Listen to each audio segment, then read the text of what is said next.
The first big set of data tomorrow with the national accounts, what are you expecting there? Is it going to be softer than what we'd anticipated? Yeah, that's the expectation amongst the economists. They think that it will be relatively weak, certainly weaker than what they might have anticipated a month ago.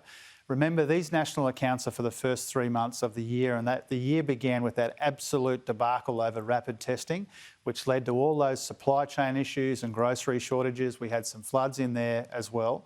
But the economy more broadly has been softer than we would like. And even since those national accounts, we've got inflation has spiked, real wages have gone backwards further. And so there's no shortage of economic challenges. That's why Katie Gallagher and I were sworn in immediately upon the government being elected. We've been working hard already. We're looking forward to being joined by other colleagues in the Cabinet tomorrow to continue this work. And will you still be providing that economic statement when Parliament returns? So late July, that's your schedule? Absolutely. And I think that will be an important opportunity. Is it like a mini budget?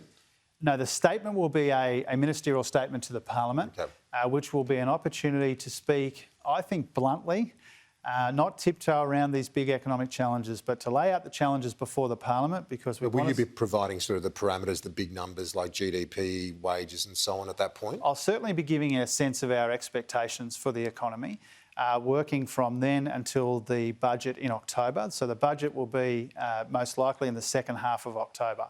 And what I want to use that ministerial statement to do is to let people in on our thinking bluntly, plainly, the challenges that we are up against, the sorts of challenges that we will be dealing with in the budget in October. With the $1 trillion in debt, obviously rates rising, that'll exacerbate that. Will you have to curb any of the spending that you had envisaged? I will implement our commitments, but people should expect that there'll be more trimming of spending, the spending that we have inherited. So Katie Gallagher and I have begun already the audit of rorts and waste in the budget as it stands, because we want to redirect that political unproductive spending into more productive investments where you get an actual economic dividend. And so there will be more trimming of spending. We've already begun the work to find those savings, but we'll implement our commitments that we took to the election. The Prime Minister confirmed to me at the weekend that and you've done this as well, in fact, in the last week or two, about the stage 3 tax cuts they're committed to. They'll be delivered. He said there'd be no levies, Medicare or NDIS.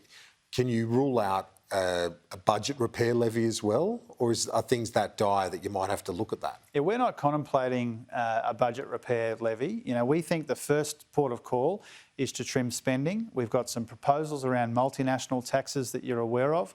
We've already proposed $11.5 billion in budget improvements a couple of days before the election. So that's our priority.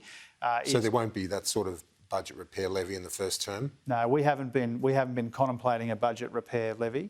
Okay. We have been contemplating multinational tax changes, trimming of spending, making spending better quality so that we can grow the economy quicker without adding to these inflationary pressures.